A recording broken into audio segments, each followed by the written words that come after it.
যাবে, আপনি অমর হবেন জান্নাতে, চির সুস্থ হবেন জান্নাতে।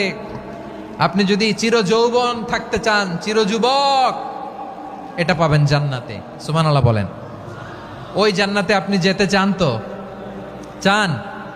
এভাবে বিশ্বনবী উম্মতের সামনে জান্নাতকে চিত্রায়িত করেছেন, পোর্ট্রে করেছেন। এজন্য বিশ্বনবীর বৈশিষ্ট্য দিয়েছেন আল্লাহ তাআলা মুবাশশিরাম বিল জান্নাহ।